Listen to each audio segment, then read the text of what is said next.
One thing you need to learn when you sample disaster food, don't inhale it.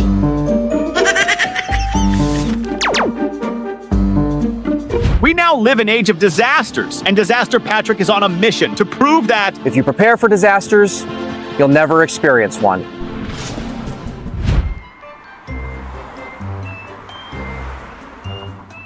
All right, guys, next up is the ReadyWise Veggie Chili. And this one is High Plateau Veggie Chili. So, oh yeah, nice texture. Cool. This looks realistic. This is really what veggie chili does look like. Let's see how this one does.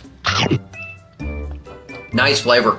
Tails off a little bit, but overall, in a disaster, this feels like real comfort food. And remember, when you're in a disaster, comfort food is so important, not just to nourish the body, but psychologically as well. So nourishing the mind, because you want to have flavors and flavor profiles that you're used to, that is easy for you to like, because there's so much chaos going on, whether it's a wildfire or an earthquake or a tsunami or a hurricane. You want to have something that really reminds you of home and really something that you've tasted before. One of the things I've learned by tasting all these is you gotta sample it in advance. If you don't sample these foods before, how do you know how they're gonna taste? You have no idea. So it's really important to try these out in advance and make sure that they taste the way you want them to.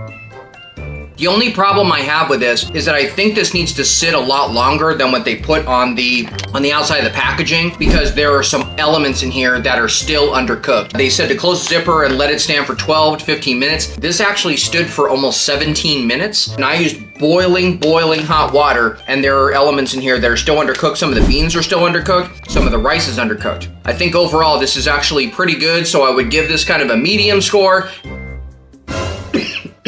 Meanwhile, back in the lowlands. One thing you need to learn when you sample disaster food, don't inhale it.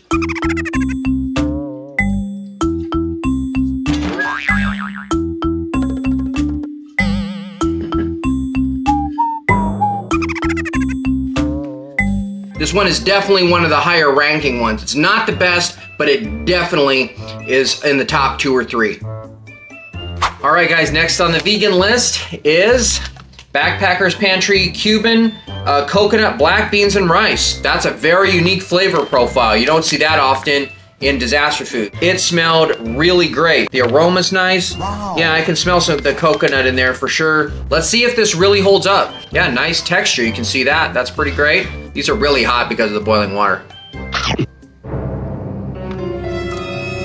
This is average. This is not great. I really don't like the flavor in this one, actually, the more I'm tasting it. The aftertaste in this is kind of gross, actually. I'm gonna try it again. Texture is right. I can definitely see the flavor profiles of coconut in here, but in the end, this has a really bad aftertaste, and this in itself just doesn't taste very good. I'm gonna take another bite to give it another chance. For me, this one is gonna be a pass. Although I do like the texture, I like actually how the beans and rice stay together, and they weren't overcooked, they weren't undercooked, but the flavors were just way off. This really does not taste good. I would not recommend you get this one at all. Okay guys, next up, mushroom risotto, and I have had some incredible mushroom risottos. This one is made from Good To Go. This is one of the vegan ones. Mushroom risotto, here we go. Okay, this is awful. This is really bad. The texture of the rice itself is actually fine, but there's no flavor to this. This has almost no flavor to it. I'm now taking 3 bites. I can barely taste anything. I can sort of taste a sort of a subtle chicken flavor, probably from the broth, but otherwise, this really doesn't taste very good. Let me try the mushrooms.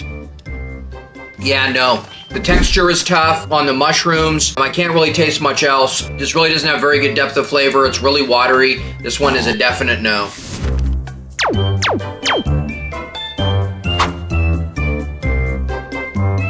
One very long digestive tract later. Oh, jeez. That's what happens when you eat too much disaster food.